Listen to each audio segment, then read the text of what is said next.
still have smart boards in classrooms? Yes. Are the teachers really using them? Some do, some do not.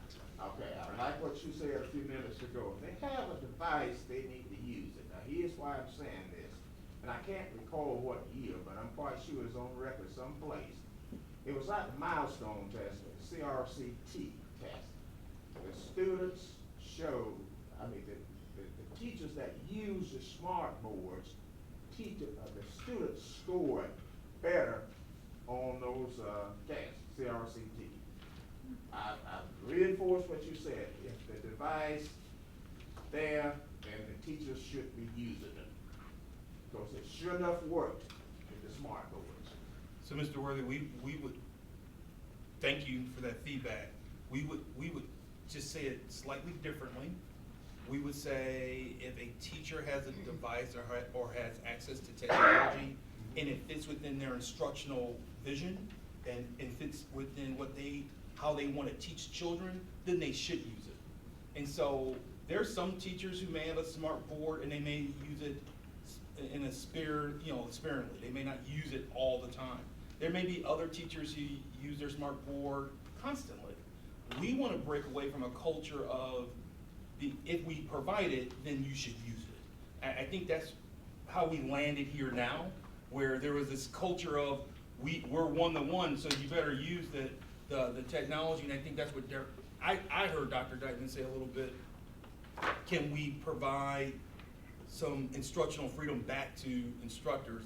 And that's our message to the board and to our staff, that we want to create that space. At the same time, we want to create a safe space for people to learn as they evolve. And so having those technology ambassadors in the school should help someone who may be cautious, apprehensive of using technology. If you have a colleague who's identified as an ambassador and using technology, maybe you'll come along slowly. But we don't want to, there's enough pressure on teachers to teach well.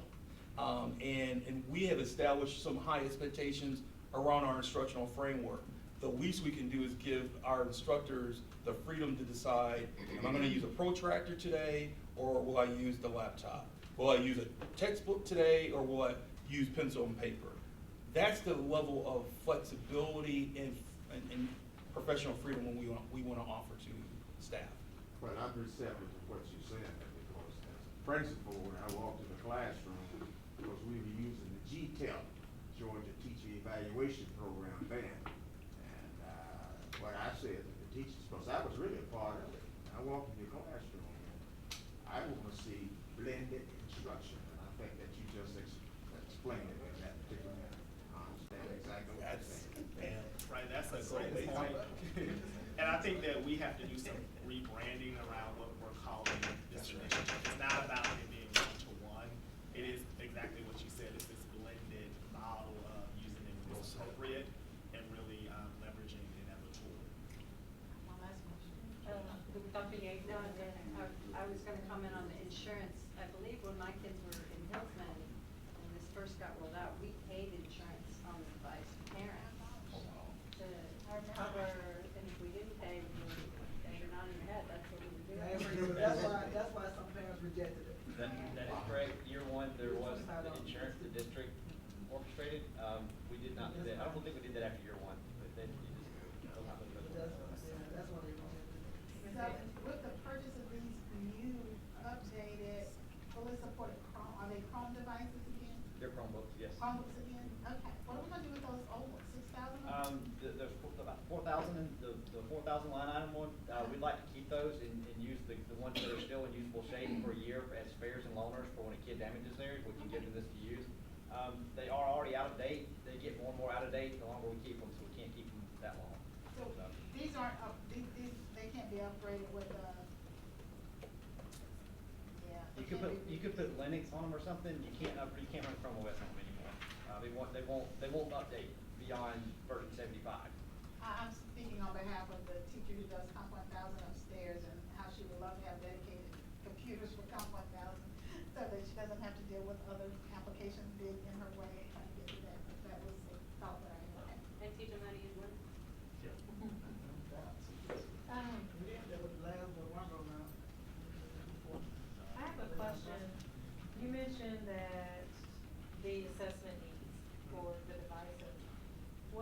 minimum amount needed for assessments to take place? So all of our 3rd through 8th grade students need a device for milestone testing. And then in our high schools, all of those students that have end of course assessments needed for their assessment. I don't know that exact number, Okay. but all of those students have to do their one-on-one testing on the device. But it could be possible that they're not all needed at the same time. And maybe, I don't have an idea of the master's assessment schedule, but. Third through fifth, your elementary kids would all need them at the same time, 3rd through 5th. And then your middle school kids would be testing at the same time. They stagger a little, is that right, Dr. E, with elementary, but they would 6 through 8 are testing at the same time. Okay.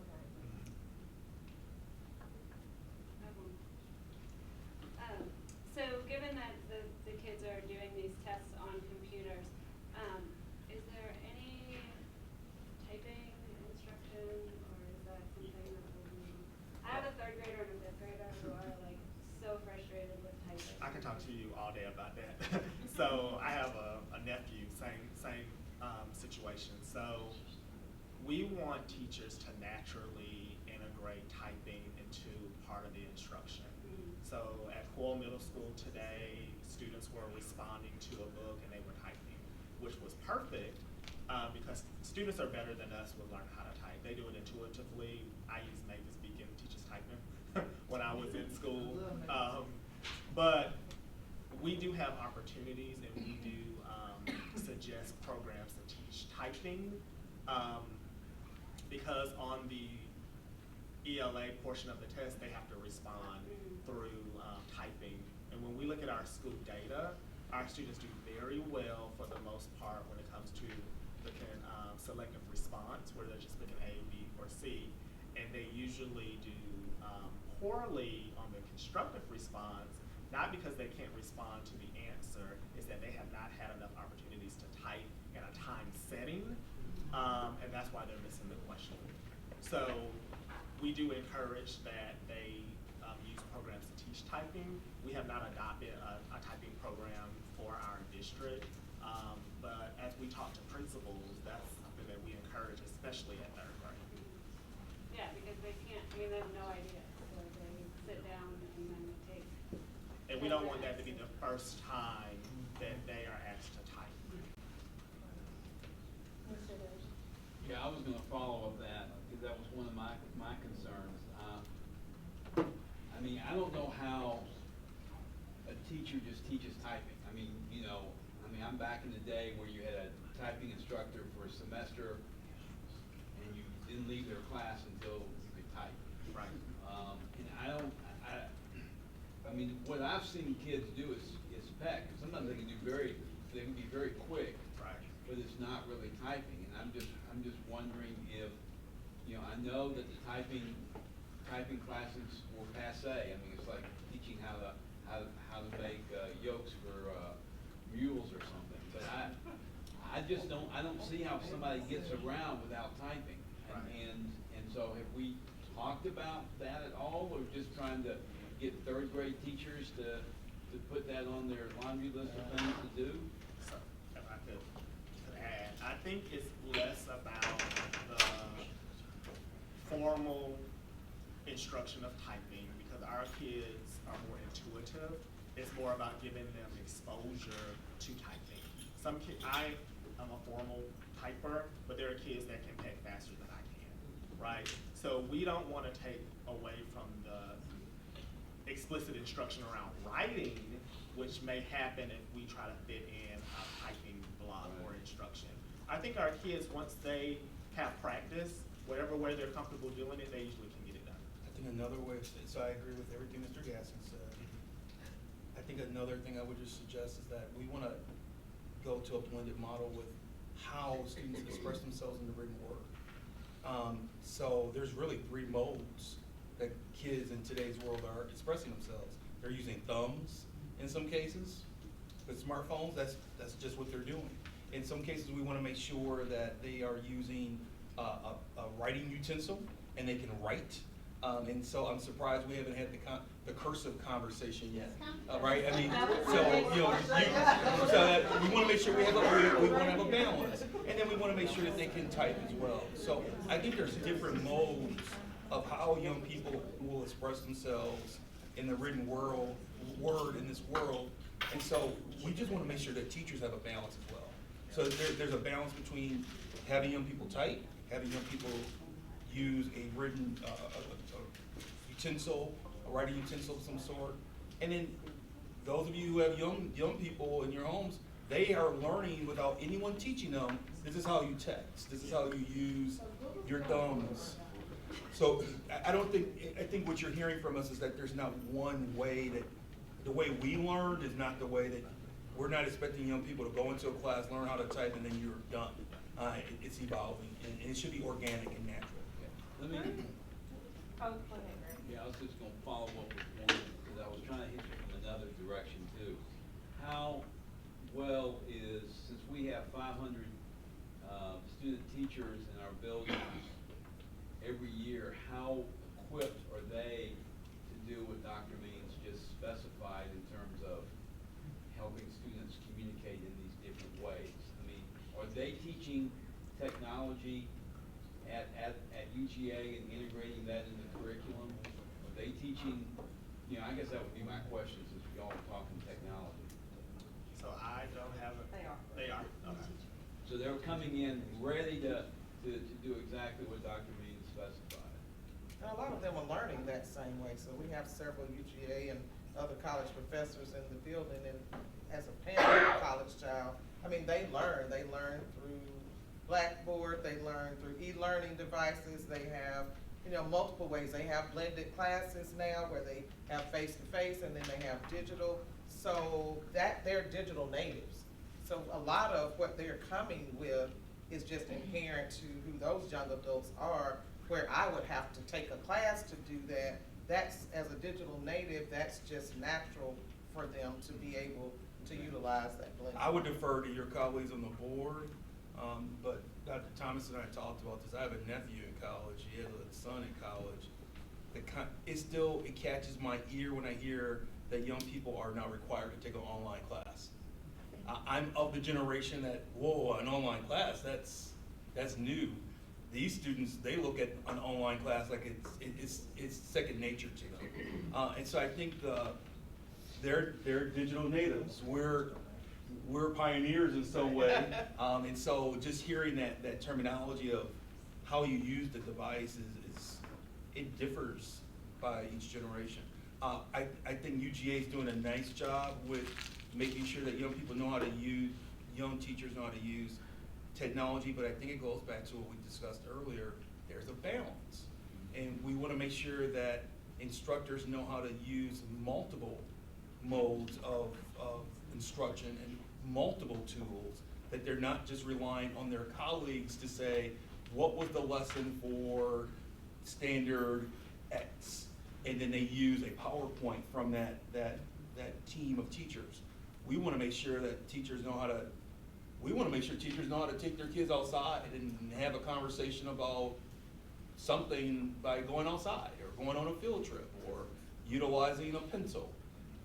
That's the true measure of a skilled instructor. And Mr. Davis, professional standards commission, regardless of what you're trying to seek certification in, as a brand new teacher, you gotta have technology on that transcript, if you won't get it. With the, so yes, you took my question about handwriting in cursive. But I am wondering, like, how do we equip parents, you know, to be able to support their children with technology? So I think that all of us are very different, but my children, teachers send things like Google Docs, and I'm like, don't send me Google Docs, just write it on a piece of paper, let me read it, you know? But I think that, you know, we do have the expectation that parents are helping, they're able to help. And so I'm just wondering, like, what is the vision? Like, if we know that this is going to be incorporated, it's going to be a part, you know, of what we're doing, renewing devices, how do we put parents? I'm happy to hear that there's a balance, because I'm probably in the minority, but I'm not a opponent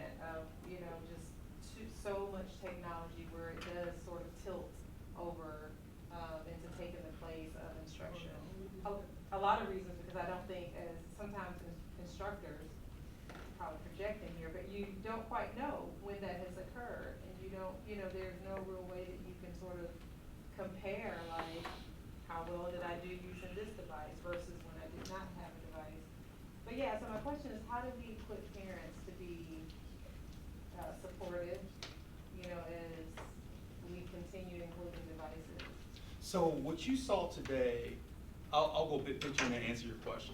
What you heard in this presentation this evening is a systemic approach to how we want to deal with instruction. And you saw systems in place that Mr. Gaskins and others are putting and implementing for our kids and our teachers. We need to do the same in every element of our organization.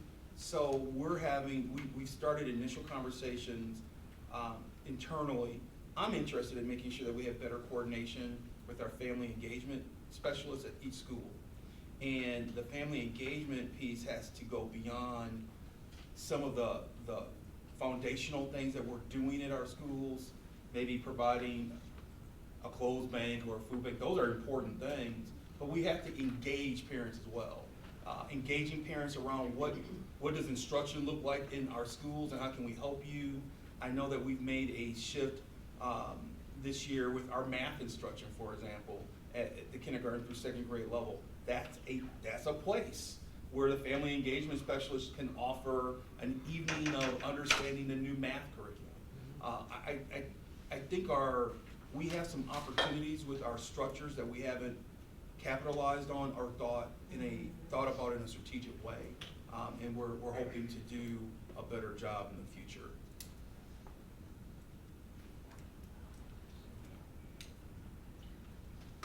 My last question, I promise.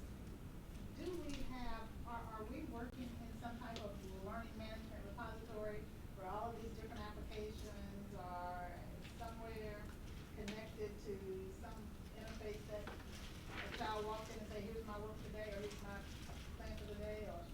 So teachers are usually doing that through Google Classroom. Okay. Do we have that as a district? We do not. Okay. So part of the work of our technology ambassadors is to do research on what is best for our district. So Dana and I went to a conference for Google 2 weeks ago. That was a great conference, and Dana was invited to Newton County that following week because they do have a management system.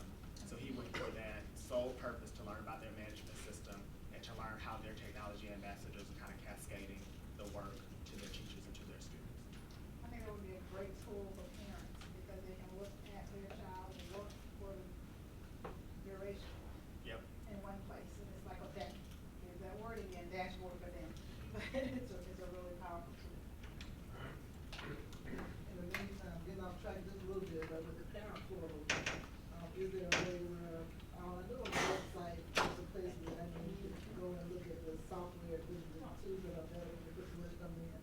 But is there one place like in the parent portal that could be linked in there to make it easier for the parents? I think that is possible. Right now, we're kind of all in different places because schools are kind of in their own dance space. We have not narrowed our focus on what like instructional tools we're using as a district. And this is like, back to my question, but more out of curiosity, as a parent, do we even teach handwriting and cursive anymore? Handwriting and cursive are not standards. Yeah, okay. They're not standards. So if it helps you, I have college students at Athens Tech who are hanging out after class doing keyboarding. Yeah, I mean, in my classes, I'm seeing the evidence, they're but I on. see it with my kids as well, but, I mean, just curious. So their handwriting is embedded in our K-2 standards around writing. Mhm. So you will see them in a writing standard, which is more focused on content than the forming of letters and spacing and all of those things. Cursive has not been a standard in forever. Kids only need to know how to write the letters in their name in cursive, right? So, but That's they're more signatures, just crazy. yeah. You got it. So in other words, that has to be a standard at home. Because it is not a short stay. Something for a family engagement special. That was great, thank you. Any other questions? Thank you. Madam President, board members, and community, the only other item I have under the superintendent's report is that you should have received an update from me yesterday, or you've heard through the community at this point, that we had a serious security situation at one of our high schools, at Clark Central High School yesterday. We're continuing to talk about what are the next steps, and what do we need to do. I think we wanna be balanced. We don't wanna overreact, and do something that harms the culture of not only that school, but other schools in the district. But at the same time, we can't continue to hope for the best, and not address situations that are starting to have an uptick in our schools. And there's the other balance of these are exterior, outside forces pushing into our schools. But if we're a highly reliable organization, one thing that we should have the ability to do is to share with parents that their child and staff members, and so people's loved ones, are as safe as possible. We can't guarantee it, but we sure have a responsibility to make sure that we've looked at all of our protocols, all of our processes, and we're doing our very best. So that conversation is happening. I will be asking at some point for Dr. Huff, the principal at Central, to have some deeper conversations with his school community, because some people have been shaken up by the news that came out of yesterday's situation. So we're working on it, and there will be more to come at that school site, and I'll update the board as that moves forward. You know, if they'll be sharing like some of the like concrete steps. Strategies. Yeah, that they're. I think we're having healthy internal conversation about what those steps should be. We want to make sure that Dr. Huff and his staff are part of that conversation. And again, as I stated, we don't want to overreact, but we're hearing a clear message from parents that they want to see something other than a letter going to the home and saying your safety is our top priority and believe us. I think we're getting feedback from our parent community of they want to see something else, even if it's temporary or it's intermittent, something other than we had a situation and then you move on to the next day. You know, the sort of the thinking about this is something that weighed really heavy on me, like with the kids that are there, and then also the kids that are caught in a situation where they feel that that's their option. And, you know, just sort of in thinking about it, you know, we know that there's been an uptick. There's the other piece that we may not know exactly the extent of that. So perhaps we have an environment where kids are more empowered to share with an adult that this is the case. And so, I don't know, I guess I just hope we hang on to some of those climate issues, working on how we can, you know, build that capacity, because that was a preventative step, you know, and so, and that meant, to me, it's a lot more than saying we're gonna go and be reactive and, you know, we're gonna have, you know, a police presence that's overly, like responsive and all of these other things. And so I just wonder, like, I hope in those conversations, you know, that we continue to focus on creating the environment where people do feel that they can share with teachers when things like this happen. But then also that when, you know, we're addressing the students that feel compelled, you know, to be in these situations. You know, my thing is that I don't think a student, you know, I tend to think, at least when I was there, when a student brought a weapon to school, that was a last option, that typically was a last response. That was more cases than not, it was not where that student gets up and is just like, you know what, this is gonna be my first, way of handling this. And so, I don't know how you balance those as a school, but yes, everyone should be safe. And I think part of it is, I know that sort of fuzzy stuff, like maintaining the culture we have and improving it so that kids do feel comfortable sharing in their knowledge. When we were debriefing yesterday, we said the positive is that a student shared the That's right. situation with us. Absolutely. And so, I hope you hear us clearly, we're not overreacting to this. At the same time, here's the complexity of you being on the board, us being in district leadership, but there's the complexity of, we also have a number of parents who are saying, so now what? Your response is not sufficient enough. What else are you doing? And we want to be able to say very clearly that part of what we're doing is continuing to focus on restorative practices, which is different than restorative justice. But we're focusing on restorative practices, that we're creating an environment where students feel comfortable in sharing with adults things that make them afraid and feel unsafe. So there's a balance, and we're going to. I think one thing, if there's a theme tonight, we want to make sure that we're balanced and that we're not swinging the pendulum one hard way or another, but we're truly taking a balanced approach. But to our constituents and stakeholders who are saying we want to hear more, I appreciate that as well.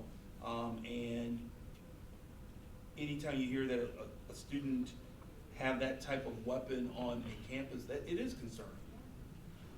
And so I just want you to know, as a board and the public, to know we're not hiding from this. We're going to talk about it and come up with a balanced approach that honors all different complexities and angles to this hard conversation.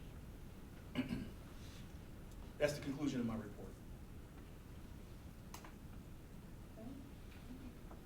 Thank you. Okay, consent agenda?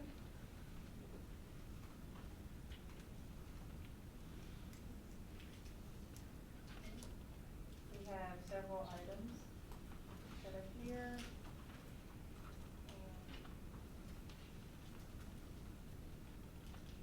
The very first one being the action to approve the Westboro renovation.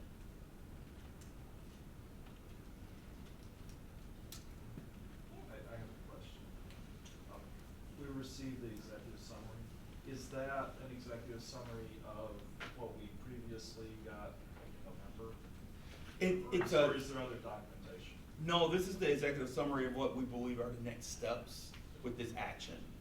And so in that executive summary, we outlined the actual cost associated with this project. And I think we've reviewed earlier what the purposes of these two facilities would be on the campus.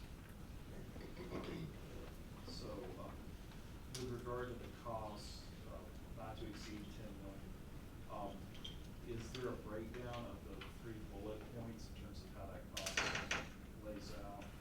I think the best breakdown is underneath the $265 per square foot cost, and the architectural design and engineering costs are $600,000. The construction costs are a little over $8 million, and furniture, fixtures, and equipment plus contingency is at $1.3 million. I just meant by the But- first 3 bullets. No, Okay. I think that's why it's too early for us, and without an architectural firm on staff and able to work with us, we can't give you that level of detail.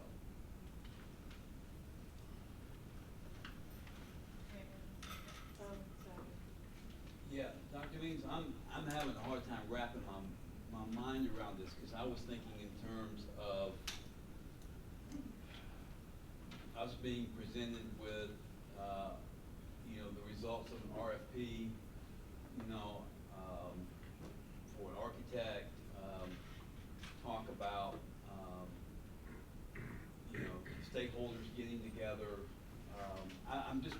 is this,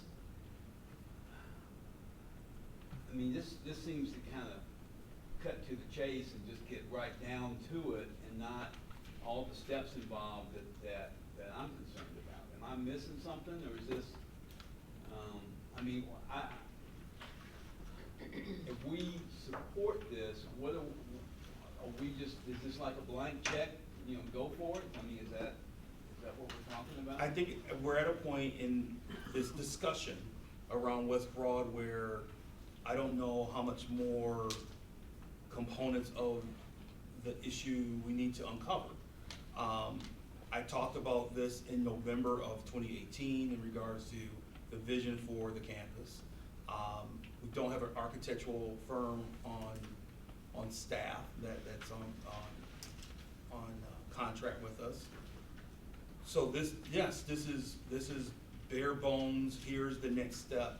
Do you support utilizing that campus for this purpose, or don't you? It summarizes it it's very simple.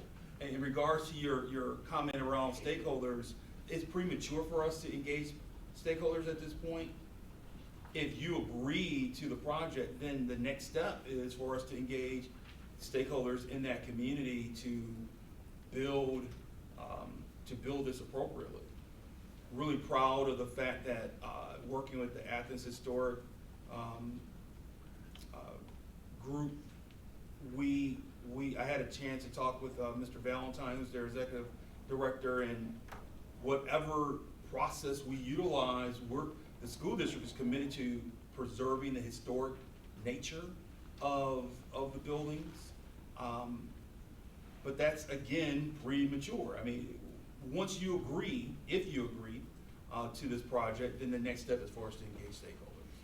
But Mr. Davis, we've talked about this project since I've been here. So it's been 2+ years. This is a call to vote. Yeah. The other component of this that I think the board and the community should be aware of is that the memorandum of understanding with the Athens Land Trust, it ends on September 29th. So on September 29th, the memorandum of understanding ends, and so the Athens Land Trust being at West Broad ends one way or another on the 29th. And what we're trying to avoid is having this property sit dormant again because of our inaction. I think that's how it ended up in the state that it was in after the GNEX program left West Broad. So there's no extending until the crops come in, is that? Well, I think we need to have that conversation. I'm open to it and have suggested it. I'm not a farmer, so I don't know how long those crops need to stay there. And so I'm interested in hearing how long does the land trust believe they need to stay. But in terms of the official MOU, it ends on the 29th of this month. I don't know, I work for Athens Land Trust. I don't know if we need a 2/3 vote or what. For me, I will not be voting on this, but I cannot in good conscience sit here and, because I work with people in this community. And, in terms of the market that we operate, it runs through December of every year. And I guess we had a discussion a while back, and for some reason, thought I was hearing that we were gonna be able to continue to the end, but I hear crops, but I was thinking that we were gonna be able to continue to the end of our season. And, and so it's not about me working the land trust. My position is I am the neighborhood project director. I work with families to get their homes revitalized. Energy audits, trees, and plumbing. That's what my job is. But I am a community member from this community, and I'm concerned that people who, have they've grown crops, they make their own things that they sell. Last year we had total sales the last few years of $282,000 within this community with people, many of them from this community. And so I'm not trying to cause any conflict of interest, but I am a person of this community, and I thought that someone else would agree. I hope that someone would have said something about that oversight, because am I hearing wrong? Did anybody else believe that once that conversation was going on, that's what was gonna take place? So Dr. Mattis, the district isn't opposed to, we haven't met with the land trust. We have a meeting with the land trust leadership on the calendar for next week, early next week. I wouldn't know that, because we've been very good. I will say my executive director, they have not put me in any position, they've been, That's we did good. not talk about. So I don't know anything about the meeting, I just know about the letter that we all received. And so it seemed like an eviction letter to me, so I'm talking for Tawana. So I don't know about in the meeting with, The district isn't opposed to, if that's what the land trust counter and says our season for the market ends in December, let me state publicly, I'm not opposed to it, but let me be candid. I think one concern I have is that we're not using that to extend this conversation. Hence, the vote that we're posing to the board. Are we moving forward with a project at West Broad, or are we not? What I would hate to see happen is that there's a delay around this conversation, and then as a result of the season going until December, we're just continuing to delay a conversation.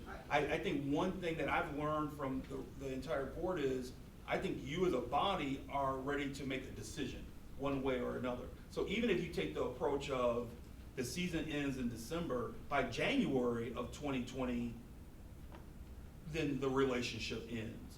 Even if we come to a point of saying, yes, let's extend this through December of 2020, that's fine. The point of this vote and this recommendation being presented to the board is to ask you to make a decision. Because as we've discussed before, the community deserves an answer one way or another. Yeah, and my place is, I know the last thing I saw was that letter to the executive director, pretty much saying that I am going to recommend that the MOU not be extended. That's correct. So, me coming in tonight, I was thinking that somehow, if you're gonna imagine to come up from somebody that, hey, we didn't resolve that email. Again, me not being in the loop besides what I'm seeing here, I don't know what's going on, so I just want to make sure that we discuss that. So the district is not opposed if, in that conversation with the land trust leadership, if there's a request from them to extend until their season is over, that's fine. But that should not preclude you from making the vote that's before you. I wasn't trying to do that. Right, I just wanted to make sure understand. we took care of that, because that came out. I want to be very clear, I'm open to it, Okay. very much so. And Dr. Means, you Dr. did Knox? mention that Dr. Knox? until the harvest season is over. You mentioned harvesting the crops, that you were giving them opportunity to do that. And I think that, well, that's what you're saying now. I'm saying I'm open, clearly that's a starting point, that's the floor. In Right. terms of, the land trust and the folks who have worked hard and planted winter crops should have the ability to see that through maturity. But if the counter from the land trust is to say, our season ends in December of 2019, I'm very open to that conversation. But I think those are two separate conversations. The conversation of, are we moving forward with the recommendations, one thing. How we end the relationship in a respectful way is another, and I'm committed to doing that 100%. Dr. Knox? My understanding was that request had been made. The request of what? So on June 26th, we received an email from Heather Benham that said, I would humbly ask the district and the school board if they would be willing to extend our memorandum of understanding through December so that we can finish out the market and growing season before we begin to move our operations, in anticipation of no agreement being reached between Ccsd and Athens Clark County. So our bargaining stance, Dr. Knox, is that we need to have a conversation. So I'm looking forward to the meeting next week with the leadership of the land trust.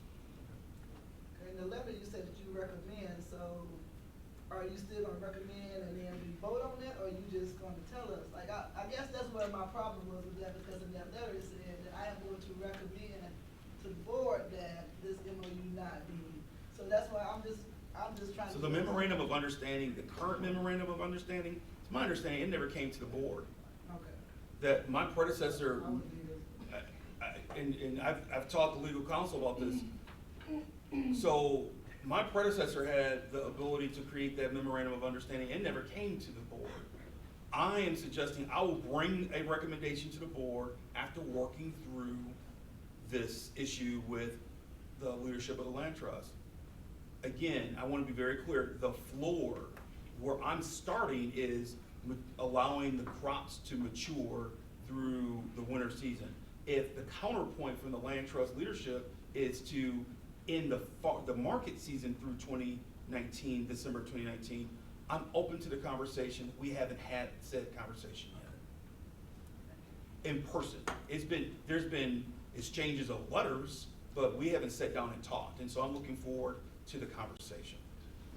Dr. Yeager, then Mr. Davis. So I'm still trying to get up to speed on this. I just got the November document yesterday.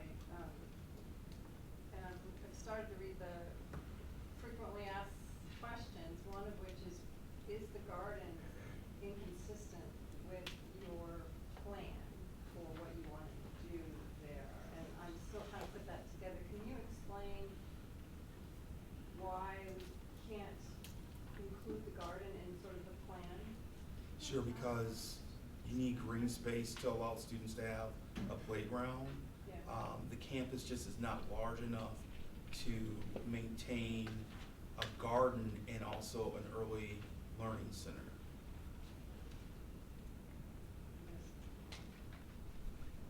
So there should be green space for a play area, for Yeah. construction of a new facility, and to maintain a market and a area for growing crops. Yeah. There's just isn't space for both functions.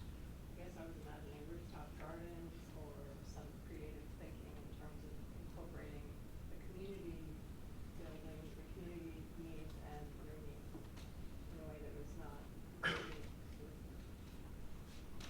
I never thought of a rooftop garden, but again, that gets back to, Yeah. we haven't gotten to that stage So, that's planted. you know, I'm a climate change scientist. I looked at your designs and all I saw was white roofs. And I thought, well, Well, we don't have an architect here. well, there was a drawing somewhere, It's one just of a- the things, and it was just an acre of white roof. Right. And I thought, well, solar or green stuff. I mean, maybe we could put green stuff on those roofs. It's a little bit tricky to design a roof that can hold, but your building has Yeah, our one, building right? has had one since 1960. Yeah, so there's good examples in this community for having a green roof.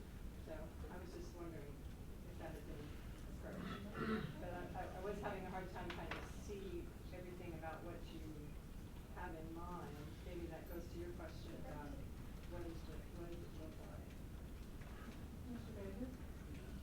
And that is, I mean, of course, you know, obviously I've been very strong in one position. But if I end up falling on my sword, I wanna make sure that I've addressed the concerns that I've heard, just like you've heard for the last couple of years. You know, one is the appropriateness of the site. You know, the liquor store across the street, the lack of plans of handling the traffic, you know, you know, is the concept, do we bring in the community as well as the parents who will be using the facility with their children? And, I mean, to me, a lot of this is that the devil is in the details. And that's why I thought I would gingerly be given a vote to, you know, in fact, I asked you to bring it back about hiring an architect firm, you know, I said, you know, I voted one way, and then I said, I will reverse myself if you bring it back, you know, and we talked about, this is something that John had pushed forward, and so, and then there's one question too that is really plaguing me, and I'm gonna get it out there, Linda, and I hope I get your support. We know that pre-K is important, and we've said that over and over again, and the whole basis of doing what we want to in West Broad, what's gonna be done in West Broad, is because we value that age group.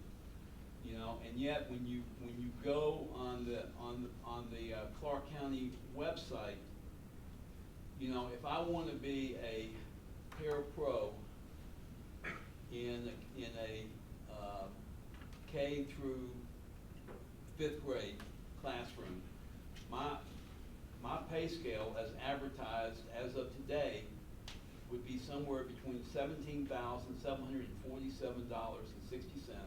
to $25,854.90. If I'm applying to in this very important age group of pre-K students, working with them as a prayer pro, my full-time salary is $15,872.89, and you can go up to $15,872.89. There's like a $2,000 difference in something that we're saying is really critical juncture of the student's development. And I think and we've talked a lot about the teachers, you know, and I'm not sure, because it's, you know, with the teacher span is even greater, and I'm not sure that we can't raise everybody to a living wage, but I don't think we should have folks who are getting paid $1,333 a month full-time to take care of our 4-year-olds. And I think that we need to draw a line in the sand as a district and say, that's not right. That's just not right. And I know we have other low-paid positions, but I'm embarrassed by seeing that even on the website. And so, you know, I kind of hesitate to full steam ahead saying we need more pre-K classrooms, which we do, but we're not going to pay attention to the folks who are going to be running those classrooms and operating those classrooms. So, Mr. Davis, if I understand you correctly, you have a concern about the pay for paraprofessionals who work with pre-K students? Right.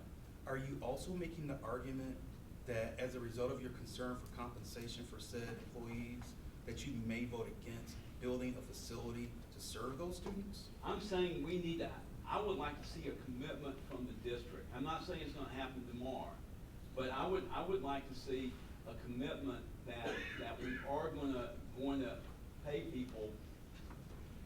Sure. So I mean, why should there be a $2,000 difference? So let's have that isolated conversation later. The conversation before you this evening is, do we want to move forward with the proposal around creating an Office of Early Learning on the West Broad campus? What you brought up, I think we are aligned. I think we should have that conversation, but that's in isolation to what's in front of the board. But when does it fit in? It doesn't fit in now.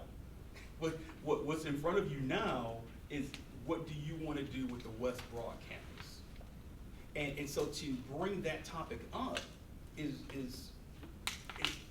it doesn't have anything to do with, do you want to create more classroom space for early learning in this district?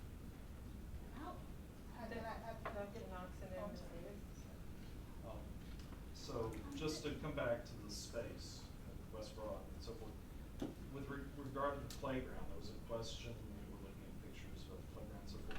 How many kids are going to be there? Or is that something I need to go back to the November documents? No, I can answer that now. Okay. So it will be a 10 classroom facility. Yep. And our class size would range anywhere between 12 students at a minimum, no more than 18. Okay. 12 to 18. And are those mostly sorry, I'm dumb. Is that above 2-year-olds? Is that? We would focus on 4-year-olds Okay, so in most are pre-kindergarten, 4-year-olds. but as you heard us talk about earlier tonight, Right. early Head Start is also an option. Right, okay. So, okay, thank you. That's. Okay. Ms. Davis, Mr. Worthy, then Dr. Yeager. My comment was to actually back to, Mr. Davis. I agree we have some conversation to have about that. We always end this with, when we talk about it, I think we put it on the list of topics for us to discuss in terms of a presentation of salary, because it's not just the parapros. We have that same concern for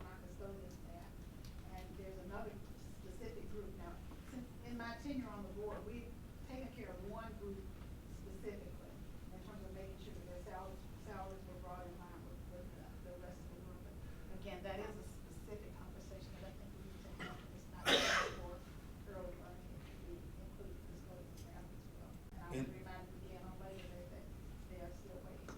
In October, Ms. Duke and I will bring to you a report around human resources.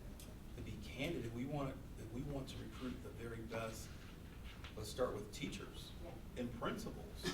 Our salary scale needs to become even more competitive. And so I think all of our employees, we need to look at that topic, but we're not pausing and not voting on topics because we haven't addressed the compensation study yet. And so that's my response there. I think Dr. Yeager, I appreciate your statement. That was just a drawing. The concept of a green roof garden is something that could be explored. And so when those community members sit down with Mr. Gilbert and others and decide what they want that facility to look like, again, we're open to those conversations. We're not opposed to them. But we can't even engage in those discussions until there's a decision by the board on what direction do you want to go. Yeah, a couple of things, Mr. Davis, I was curious whether the figures that you gave a few minutes ago, whether that 2% raise is included in those figures. Says for 2019, 2020 school year. Okay, so it's in there. Now, the next thing, you said, when we can have a discussion of when would this fit in. Your government relations committee with the state legislators, because Governor Kemp has promised a $5,000 raise for the teachers, and I'm thinking that the 2% being for the classified workers again. But you got to keep this in mind now. The money got to be there. I have mentioned this before. It's going to be, he asked all agencies to cut back 4% for next year. And then he said 6%. Now I'm hearing something different. I'm watching Georgia game every Sunday morning, and they said something different from what the governor said, that, okay, I think they said that I had 2% to the 4% to get the 6%. But it all comes down to whether the money is gonna come from the state. We all know that it's gonna be a cutback with all agencies because the state revenue is not going to be there for the next, well, I said 2 years, but may go beyond 2 years. So you have to factor those things in. I don't know how you cut back from 15,000, but I guess there's no way. I would just I respectfully didn't say say. cut the salary back now. I'm saying that the state budget gonna be cut back 4%. Madam President, board members, community members, I would just respectfully state that the conversation around compensation is not relevant to the recommendation. And I think what we are concerned about a living wage for many of our employee groups, not just this one employee group. So there's alignment around this work that needs to happen, but that shouldn't prevent the Board of Education from addressing the recommendation that's before you. Dr. Yeager, Dr. Maddox, and Dr. Harris. So I just wanted to ask, I can't tell you how many emails, I've lost count, of people saying, please vote against this, please vote against this. The community is not on board, and I'm not sure why. I'm still trying to figure out why. So I guess my question is, I'm reading your frequently asked questions, number 5, why does the district believe that the West Broad location is ideal for an additional Office of Early Learning and school-based health clinic? And I keep hearing, oh, well, the health clinic's not on board yet, so we can't be talking about that. So half of the justification is because it's close to a hospital. The rest of it is because it's on a bus line and it's centrally located. So those are kind of vague and not specific to the West Broad site at all. So that's my question. My comment related to is it feels like the Sophie's choice. You know what I mean when I say that? Which child are you gonna send to the gas chamber? It's an old story, but it feels like we have these two really important things and we're sacrificing one for the other really important thing. And you have me at pre-K. I'm absolutely on board with what you just said earlier about early education and the importance of preschool. God bless you for that, because that's really important. But we're sacrificing something that is precious. And I haven't seen why this place has to be the place for this really important thing. So I appreciate your question.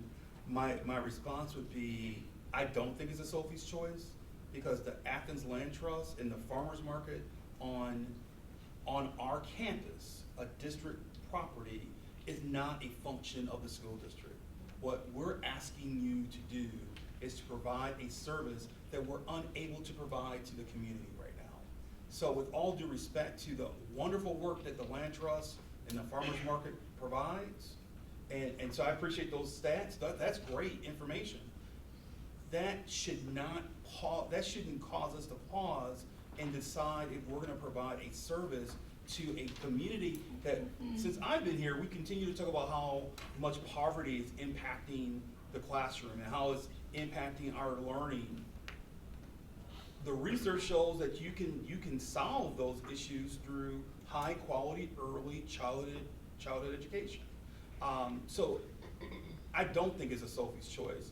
This is a district property, and we're asking permission to function and create a service delivery model for our kids in this community. That's very different from what the Land Trust has been doing with the farmers market. Very valuable. I don't want to downplay it, but it's not the same as us having 10 classrooms of early childhood education opportunities. It's just not the same. And so, if I may expand, and if the board believes that it is, then I would urge you to look at the strategic plan. I would urge you to look at the role and the responsibility of a board member in educating children in the community. Your charge is not to preserve a market or a farmer's market. That's not your charge. Your charge as a board is to make sure that we have high quality educational opportunities for children in Clark County. Dr. Maddox, I want to be made clear that I'm not trying to persuade anybody on this board to vote any kind of way. I'm talking this to one other community person. And, we had conversations a while back, and, this is 20 talking. I really, felt that it would be great for the entities to work together. The city and the school board, because the Land Trust actually had won an RFP from the city. So the city and the and the Board of Education, I really felt hopeful that we could all work together. We do have youth programs. We have the Young Urban Builders. We have the Young Conservationist Program. We have the AG program. So we have programs with young people from the school district that are in our programs. But I'm not trying to persuade anybody to vote any type of way, but I just, want us to, my question wasn't even about that. It just hurts me that we couldn't all work together for the community's sake. That's just, I just want to put that on record, okay? But the other thing is, I just want to know if this proposal is not, we send it to the state for to build a school, what happens if we're not? I guess that's my concern as a board member. If we send this, we haven't gotten a proposal yet through the state, right? Have we sent a proposal to the state to do the school? No. Okay. So if that doesn't go through, then where are we after that? Where are we? So typically, are you asking Dr. Gant? Or So I can answer. Okay. So Mr. Gilbreth works with the Department of Education. If there are challenges around traffic, or if there's challenges around what type of business is next to the learning facility, Mr. Gilbreth and Mr. Fisher and their team work with the Department of Education. That's how those things, and there are always challenges. There were traffic challenges with Hillsman. And so the same issue that we're talking about in terms of traffic flow, we had the same issue with Oglethorpe. Those are typical issues that we run into during the construction process, and we work it through. I would be remiss, Dr. Maddox, if I didn't say in the November 2018 report, I offered the olive branch. I offered the opportunity for the market to continue either at Clark Middle or Howard B. Stroud. That was put on the table. I offered that to the executive director in front of the county manager of Athens, Clarke County. The offer stands if there's a interest in the conversation. So partnership has always been part of the narrative for me in the school district. But this mentality of West Broad or bust, it is not healthy for the entire community on both sides. I know there are advocates for the market. There are advocates for early childhood education. For early childhood, I think that it's kind of, the word's been twisted. It's not a either or. I am definitely for early childhood. I don't know who wouldn't be for early childhood. So I don't At think West it's Broad. or. At West Broad. So that's what's being recommended to the board, early childhood education services on the West Broad campus. Dr. Berry? I was gonna, maybe mine can wait till all of the other comments are made. I was just gonna recommend that we pull this off of the consent agenda. But again, I probably could have just concluded everything with that. I think we don't. So I was just gonna say that I know that we want to move forward and we're at a point where we want to take a vote on this. And after our last property meeting, which I believe was mid-July, I felt good about how I was gonna vote. And I left the meeting feeling like we had put in a good faith effort, like we all wanted to collaborate. It just wasn't, it wasn't gonna work out. Like it just for other reasons, it just wasn't gonna work out, and it was time to move on. I guess my issue is that since then, I have heard other information about, that was different than the information that I got in that meeting, that I just would like a chance to talk about that one more time so that I can, and I don't presume any ill intent on anybody's part, I just have heard different information than what we heard in that meeting, and so I feel like I'm not exactly sure. And so personally for me right now, I feel like I'm just not sure how to vote on it, even though I felt sure at that meeting, because there's been other information that's come up. So I don't know if it's possible to have an executive session between now and next Thursday's vote, just to clear that up, or whether, I don't know, whether I can just talk to you. But I feel like everybody needs the same, I feel like everybody needs the same information, which is where I feel like we're not. So I'm surprised that there's information out there that's counter to what has been shared. It's the first I've heard of it. So maybe we should talk about it. It's an executive session discussion, we can't have it. I don't think so. Oh, if it's not an executive session topic, you can ask now. No, but I think it is an executive. Oh, I see. Yeah, Okay. that's why it's very vague and very. Okay. So maybe my question might be executive session, truly, if we're talking about an offer of $1. Is that executive session in terms of dealings? I don't know. Right, I mean, I think it has to be an executive session if we're talking about any kind of. $1. Any type of. Then let's go into transaction. executive, then we need to have, maybe we need to, it's too late to amend the agenda. Yes. Okay. All right, so then that becomes a discussion for executive session. I'm May I just, so looking forward to the executive session. But I'm concerned, and I think that this has been part of the narrative around this conversation. I don't know what's been shared with you, and I think there's a lot of politicking around this topic. No, and I totally agree, and that's why I said, like, I'm not presuming that anybody was.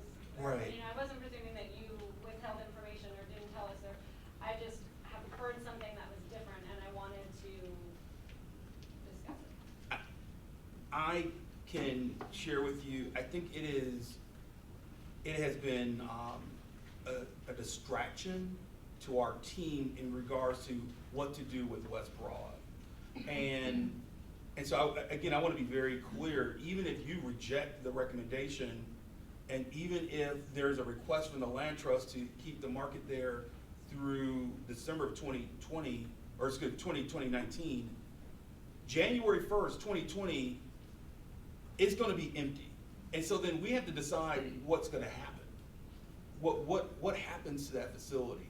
And the feedback that the board has given me over 2+ years here is that the reason why it's so special that the land trust has created what they've created is because the district left that area vacant and didn't really attend to it for years. And then all of a sudden the land trust came in and made something very special there. It wasn't attended to from a maintenance standpoint. We won't do that again, but what we're suggesting is that we believe it's important to move forward because the sooner we can start construction, the sooner we can have those classrooms available so then we can service students. The more we wait around this, the more we're pushing this issue down the road, and then the more you are, we're preventing young people to have access to early childhood education. The last thing I would say is I'm new to Athens, if you didn't know. And so the level of politics that have been around this has, and we haven't engaged in it, but the level of politics and backdoor conversations and deals and those types of conversations have been, it's been intense. And again, we can't collectively as a community continue to sustain it. But I want to be very definitive about where I stand on this. I don't believe long-term it is in the best interest of the Clark County School District and the children in this community to have a market, a farmer's market at that site. If we have the ability to create an Office of Early Learning, why wouldn't we do it? Now, are there challenges around traffic flow and other things that or the historic preservation of the building? All those things I believe can be worked through. Will we have people from the community at the table to decide the design? And are we gonna have rooftop gardens? I'm open to all those different things. But the first step in the process is to decide what do we want to do as a school district with our property, with a property that is a district-owned property. What do we wanna do?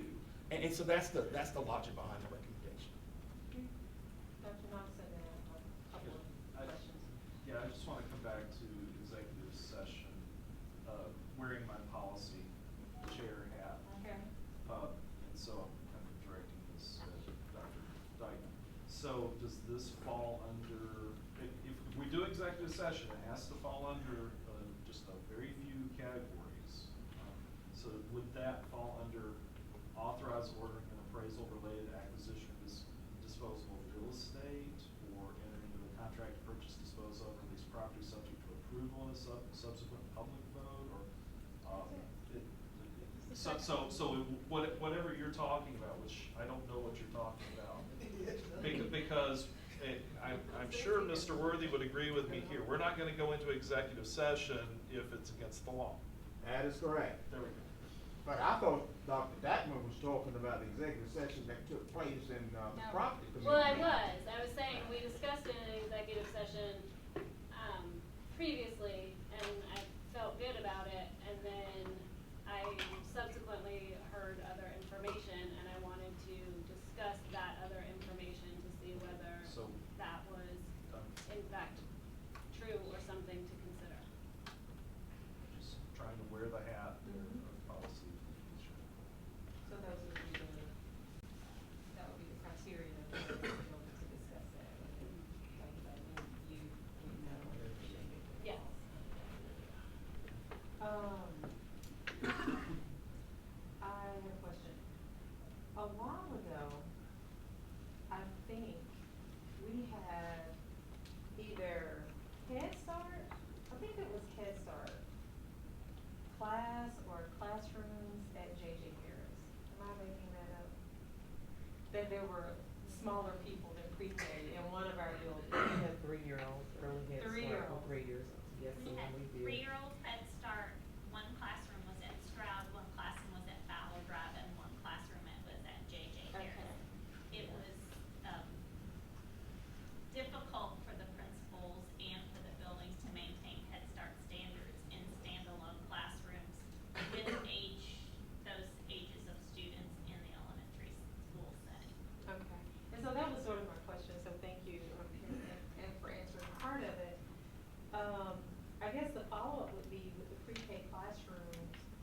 what are some of the reasons that they couldn't be added on to those, to schools in certain areas? Is it more so because of how we do pre-K? Is it zoning, preference with parents?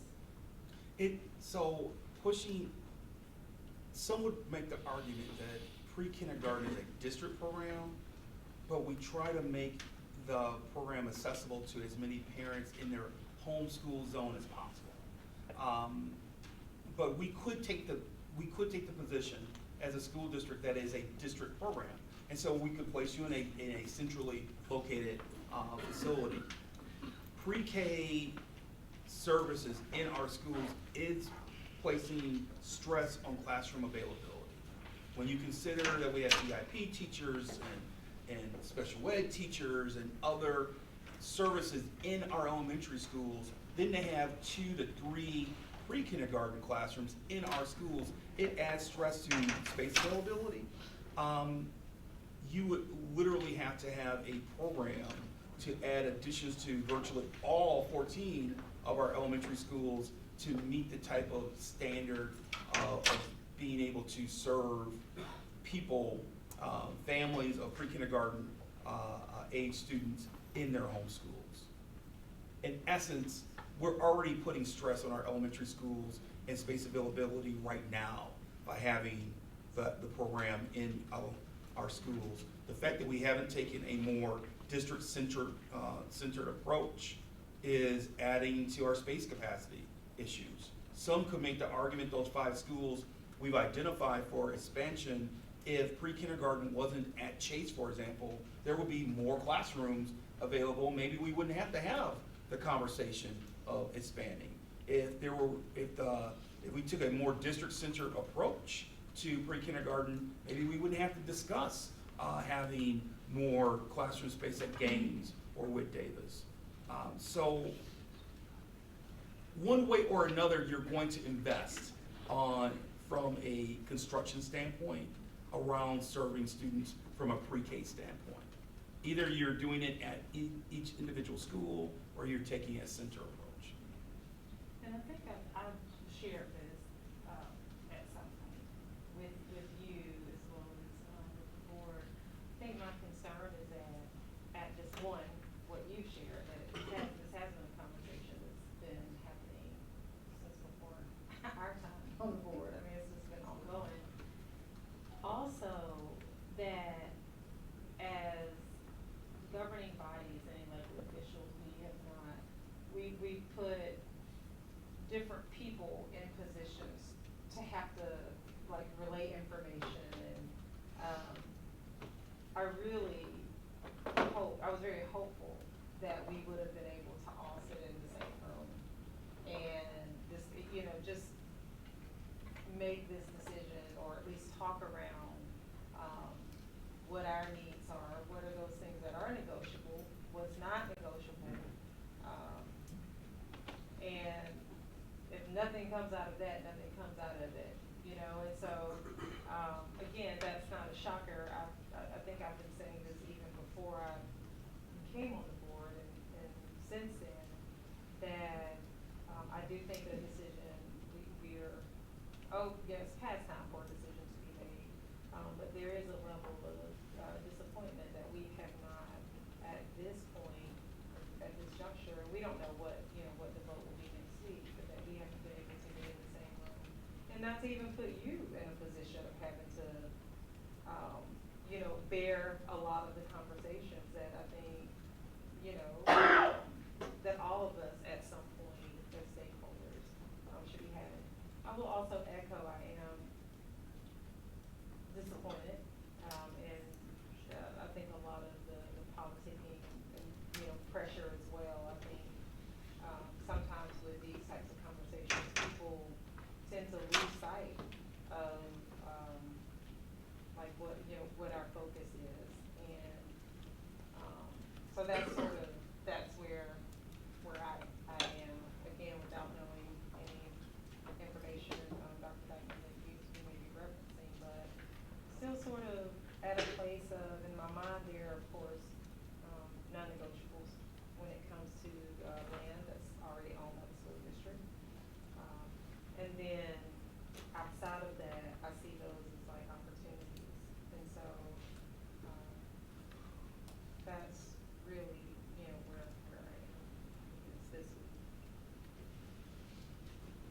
I'm gonna do a flip, because I'm gonna ask something.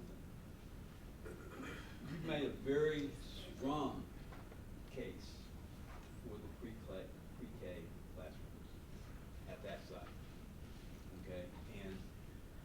But then I'm looking at, I've always seen this project as twofold. We're talking about new construction, because what's there now has been very clearly, we've been informed that it's just, you can't redo it. I mean, it's Structurally old. unsound. Yeah, all that good stuff. Okay, so now we're back to what's on Minor Street, the older part, okay? And on August 8th, you listed 4 purposes of the Minor Street, okay? And then, you know, one was the West Side School-based clinic, which, you know, I guess we're still in negotiations over, but it was something that I'm not sure what the status of that is, based on just what I read in the paper now. You know, that could have been misquoted or something. Then there was space for Student Success Center to find jobs and financial aid. And then the other 2 purposes were community. So why not partner with the community on that space? If you vote in the affirmative next week, Thursday, that Friday, Mr. Fisher, Mr. Gilbreth, and the rest of our team would engage the community around what does that look like? What should it look like? Not only for the Minor Street property, but also, obviously, we've already started the process of collaborating with the historic group around preserving the presence of the Campbell Street building. I think a lot of the questions that the new, what would be the new construction? Right. I think a lot of these questions are just premature. We need an affirmative vote to start the process of engaging the community. Until you vote, we're unable to engage. But why are those 2, I know they're on one piece of property, but why are they not 2 different projects? Because they have 2 different functions total. Okay. You know? I don't understand the question. Well, I mean, you've got land necessary to build new construction in pre-K. Yes. Okay, then you have a building of historic significance that will not be utilized for students, at least directly in terms of classrooms. Yes. And there's a lot of reasons for that, because of what you would have to do to the inside of that building to make it even friendly to kids. Right. So those are to me are 2 different projects, and yet you put them together in your proposal. Because when we start the demolition process, and you start renovating, and you start digging and bringing trucks on site, you want to do all the work on that campus at the same time. You don't want to break up one project. I think I understand your question of, there's two different projects. Ideally, we wouldn't have 2 different contractors. You would have the same contractor working on both projects on the same campus. But you've got folks who are specialized in contractors who that's what they do, they renovate older buildings. And then you've got contractors that say, you know, destroy and rebuild. And to me, I mean, having both skill sets there, or I mean, I don't know. I mean, it just seems like that the discussion that you're making a case for the pre-K piece, but there's not a whole lot of persuasiveness that I'm hearing about what's on Minor Street. And I know that from a historic point of view, it's a valuable piece of property, but again, that would be something that right from the beginning we could say we're going to work with the community to find I mean, and even if the community wants to put in money for it, for the real, renovation. I don't think it's an either or. Mr. Davis, I think I'm passionate about both projects, but I want to emphasize to the board and the community, our collective job is to make sure that we're educating children. Right. And the majority of that work will happen in that new constructed building with 10 classrooms. That's the long and short of it. So that's the answer. I think, Dr. Gant, to your point, this has become, it's complex because the land trust was awarded a grant through the Athens Land Trust, or excuse me, through Athens Clarke County from their 2011 SPLOST dollars of nearly $3 million. And so now there's layers of the school district having to work with the county government in negotiating in the name of the land trust. And so I think it has become very complicated. But at the same time, it's very simple. And so I don't want us to get too complex. The simplicity of this vote that's being requested and recommended from administration is simply, do we want to use a district property and SPLOST dollars to provide early childhood education, learning opportunities for kids on the West Broad campus? It's that simple. Ms. Davis and then Dr.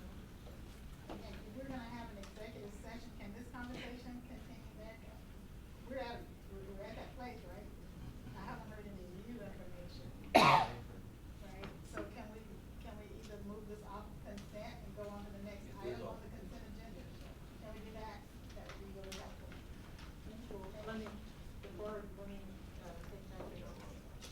I think I was either trying to get new information or just refresh on old information. In terms of the funding for this, and apologies, this is old, to get those details, should I go back to the November? The funding for the recommendation? Yes. It would be through the SPLOST $5. And, all right, and I just wanted to say, that I agree with Dr. Means, however I'll vote, it's not going to hinge. About losing something that's important to them personally or important to their neighbors or their family. And so why not just have one last, just, I don't know, moment to say goodbye to something for better or worse, because it's been such a passionate topic. I agree. So that was my reasoning. Well put. What's that? Okay, so we know that is off of consent. We have some field trips. Yes, all Very right. exciting. Hey, Let's we talk go? about consent. What are they? Consent. Consent. Consent. All right. We have the Work minutes. session minutes. Oh, consent? You got some corrections, sir? On the 8th, first is consent. It's not the second like it's on here, but it is correct on mine, so it's the first of I'm August. sorry. what was So, that? so August 1st, 2019 work session minutes, it's wrong on our paper copy right here in terms of the date. It says Okay. second, but it was actually first, but I didn't see any errors in that one. So, if we didn't already say it, consent on that. So we'll do consent with modifications? Is there it's anything to fine. change? No, I didn't Fine. have a chance to So, think about it. consent? So, right, so for the 8th, there were a couple of things that jumped out, let's see if I still got it. One of our, speakers, there was a listing of topic for everybody but one, I don't know if that was an omission or just. I didn't have that. Okay, so, there's a header that says adjournment, and then it says Dr. Maddox spoke, and that's just kind of weird, maybe those should be flipped or something, just, No, that's all it was. okay, okay. Hold up, so Then we came back and did the adjournment again. Oh, okay. Well, okay.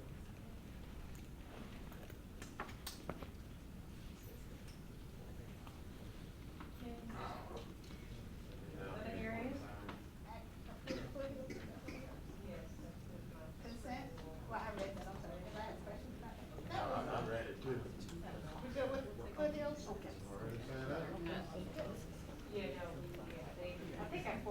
We have a healthy relationship with Foothills. They provide a service to young people who have dropped out of our K-12 system. Sheriff Gibney Sherman does an excellent job in providing that service. Many of our educators work at night at Foothills, and this is just affirming that agreement. All right. Next. I think last month, we had a presentation of the Professor in Residence, Professional Development School District partnership, and we've referenced that not only do we have a partnership with PIRs, or Professors in Residence, from the College of Education, but we also have a partnership, this is the second year now, with the School of Social Work from UGA. Dr. Myers is an award-winning graduate of said school from UGA, so we're really proud of that partnership as well, and that's what this agenda item is. Everybody? All right, and, wait, We're 8.7. We have a number of different schools who, due to the timing of invoices, were unable to finalize the use of their LSGT funds from last school year. We're requesting that the board allow these schools to utilize their LSGT funds from last year in this fiscal year. It's more of an accounting issue than anything else. I was wondering, because I know when I read through some of these, there was seemed to be like a theme of miscommunication and misunderstanding, so I was wondering. Timing. Okay. And this may be one, just to let you know, I'm not sure, I'll sort of check with you and maybe Mr. Pruitt that I may have to abstain on, I just need to be sure it's not a, conflict of interest. I think it's one of the schools. Byron and I have had a conversation. We're hoping to maybe create a different fund in the future, so we don't have to continue to do this to our LSGTs. And so Byron's working on creating a fund that we can keep our LSGT funds in, and so if we need to cross over a different fiscal year, we would be able to do so without having to bring it to the Board of Education. So he's working on that right now, and but Like Fund 100? Currently, they sit in Fund 100, so they have to abide by all the general fund rules. So at the end of the year, if it's not expended, then it carries over to the next fiscal year where we didn't have those funds budgeted, so that's why we're asking to use fund balance to pay for the carryover from grants that were already approved. So what we're looking at doing is taking that out of Fund 100 and putting it into a different fund, say Fund 110 or something different, get it out of Fund 100. Right. So we can keep track of it separately and let those carry over if needed. I like that, one, keeping it in that family of unused funds, I like it, that's it's become a challenge, an unfair challenge to principals and LSGTs to try to time this. And so Byron, Claire, and I, we've been working on it. We hope to get that established soon. So we're hopeful that there will always be challenges with invoices, but those invoices are honored and we're able to pay for it. But we shouldn't have to. We don't want to have LSGTs wait on your approval to make those projects come to completion. Mr. Davis. Well, I get my second wind here because I'm gonna ask some of the same questions I've asked twice before through email. And because what I'm afraid of, I feel like I'm standing in the tracks and there's a train coming down the road, and I need to make a decision here. When we had a budget vote, I voted, there was a lot of controversy about the LSGT innovation grant funds. Okay? And that's what we're talking about here, is kind of shoring up what was allocated last year, and there's a budgeting issue. But what I've been asking for is, where are we in the process this year? In other words, what is the time frame? I know that some schools spent time this summer working with teachers on restorative practices, but not all schools. And and I'm very hopeful that those schools will be able to demonstrate that that was money well spent. And I'm assuming that they're hoping to get reimbursed because they robbed Peter to pay Paul, or some kind of way where they financed it. But what I'm afraid of is that if we don't have a very early timeline for the application of these innovation grants and to get them implemented and delivered to the schools so that they can begin to implement programs that they feel will address the social and emotional needs of their students, many of which you've already highlighted in terms of PBIS and as well as restorative practices.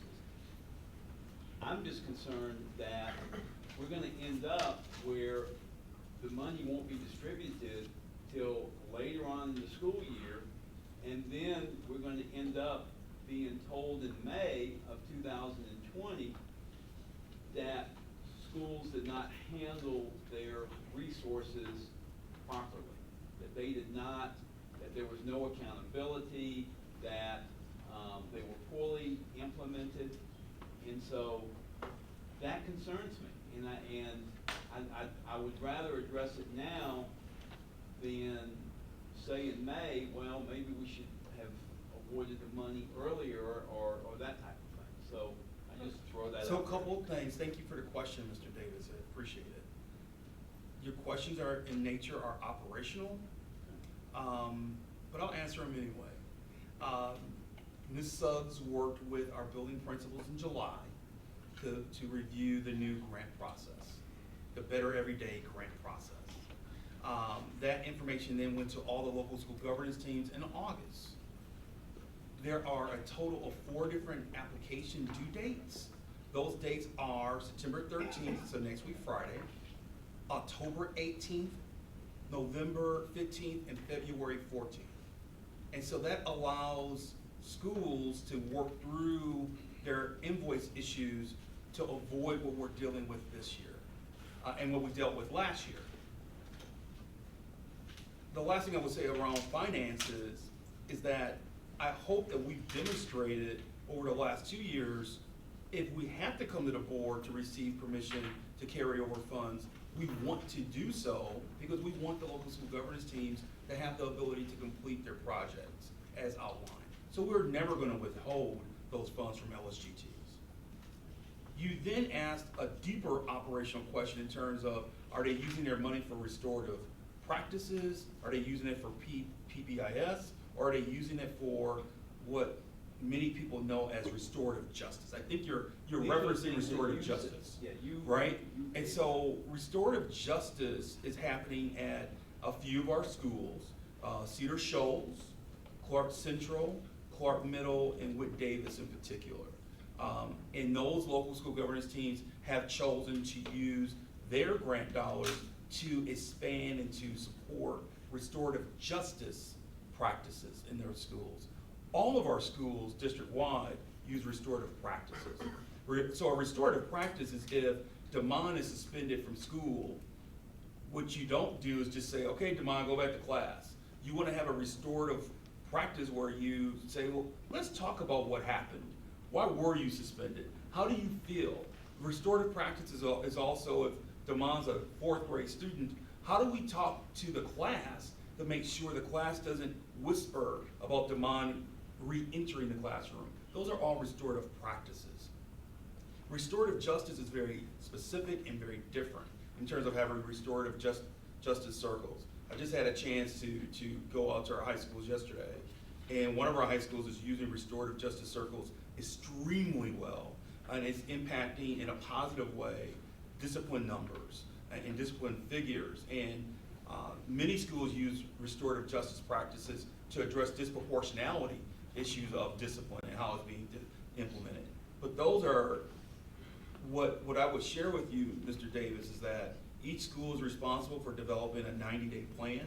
And if in that 90-day plan, a principal and their local school governance team has identified either PBIS or restorative practices or restorative justice as being part of their strategy to uplift and to improve their school climate, then that should be part of their grant process that they can submit either on September 13th, October 18th, November 15th, or February 14th, to avoid any impression that people have to spend their money quickly.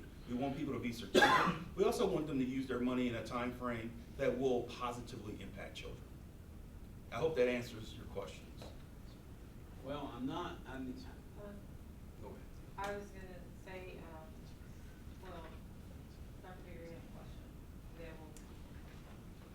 I was just looking at our board governance handbook.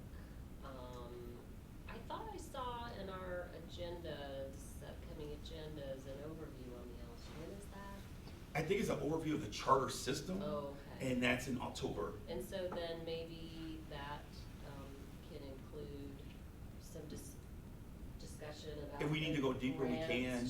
Just so we understand how they work. But again, I would just, as you went through the training, the local school governance team is just one element of our charter system. Right. We still haven't gone deep enough around, so what are the waivers that we're using at the district level, and why are we using them? What did we say we were going to become in our initial charter application? That hasn't really come to fruition yet either. And then obviously, as I mentioned earlier this evening, the metrics under Appendix A, we barely talk about. So there's many layers of the charter system. We like the charter system. I don't think we've done our due diligence as a system in implementing it. And so Ms. Suggs and I and others believe that if we could just be given more time to work with the entire community in our school system, it could help. It could really be beneficial. Just last week, Claire organized a panel of principals from other charter systems to speak to our principals.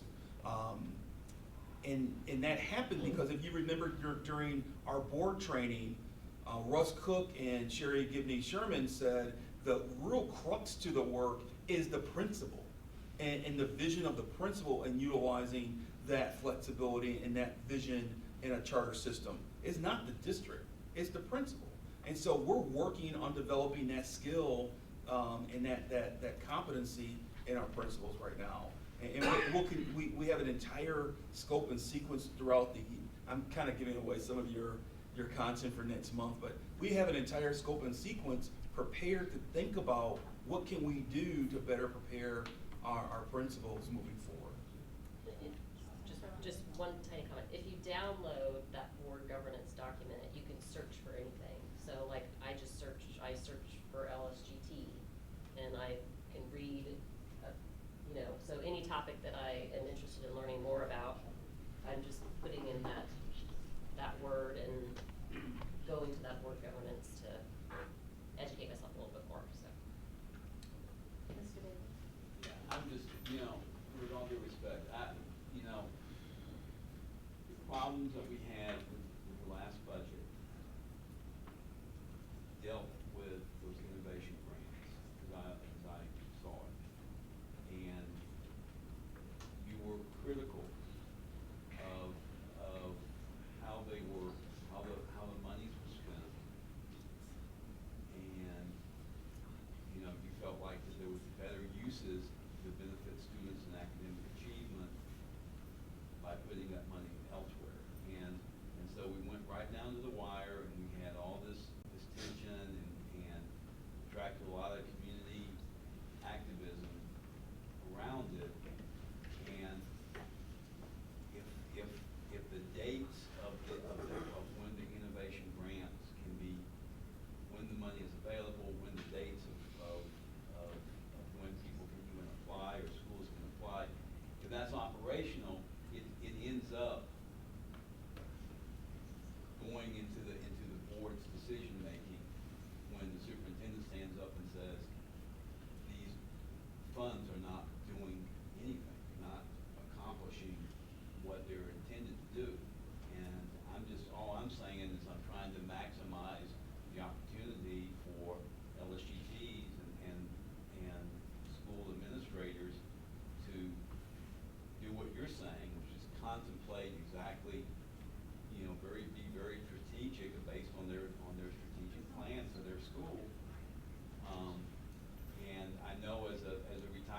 teacher that what starts the year has a better chance of completing the year than something that's thrown in the middle of the year. That's been my experience. So is this something that we need to move off of consent maybe? No, Or is it- I will go ahead and if I'm the only one that's, I will take it up in October. So, that's fine. You sure? Do other people have questions about this and thinking they I need see to it as be? a great solution. I mean, we had the problem because before at the end of the year, the rule says if you've got money left over, you didn't spend, it goes into the general fund. They're saying, wait a minute, we're gonna create a set aside, and we're gonna protect the LSGT money, and it's gonna be here. But And that's that's not- not gonna help if the LSGTs need to spend more than what's in there. That's still gotta be another grant process, but I think this is a good solution so that we don't end up. And Before- this vote is very specifically, for 4, or maybe is it 5? Yeah, obviously I'm gonna vote for that. Very specific, Oh. so, Oh, That's good. Obviously. so can we leave it on consent, or you want to take it off? no, it's gonna. It's on consent. No, I Consent. say it's on. Okay, What are you talking, so where are we we, at? oh, go ahead, Dr. Last Bettis, one. that's who you were even, Yeah, I did. I'm I sorry. just wanted to, I sent you out an email, the, Charter System Foundation Conference is coming up October the 1st and 2nd. I know it wasn't in, I attended, not last year, but the year before last, and there were a lot of good ideas, presented by other districts, what they're doing in their charter system. And we can talk offline, Mr. Davis, I think, but, I'm sorry, Dr. I have to, I know the hour's getting late, but, I think our issue with the budget fiscal year 20 budget was administration was making a recommendation to use those funds for district purposes. And you, in many cases, using it for social emotional learning positions. There was a belief in a position that people felt, no, that money should stay with the local schools and the district shouldn't utilize those funds. I don't think there was ever any intent to judge if the money was being used appropriately or not. It was more of who should who should have ultimate control and direction and allocation of those funds. That was the conversation. That was the debate. It was not the schools are misusing the funds. That's not what I heard. But And I heard that Clara was just, she had so much on her plate that it just, And she continues to have that. Right. And so I think that, and now we've hired someone. Ms. else. Suggs, I think we had a total of 78 grants submitted last year. So that does not go away. That doesn't go away. So the management of those grants is still very complicated. And it requires a lot of coordination between the business office and receiving invoices. That has not gone away. But my vision, my thought was if we could take those funds and hire more counselors and social workers and other SEL positions, that would be beneficial to the organization. There was a different position of people saying, no, we want the local school governance teams to have those funds to make independent local decisions. And there's no wrong answer. That was just my position. I think it kind of goes back, and I want to seize on this because I think it kind of goes to the West Broad conversation earlier. I think collectively as a community and in this forum, just because we disagree on a certain perspective doesn't mean that we've dug in and we're at odds. It's just that we have a different perspective.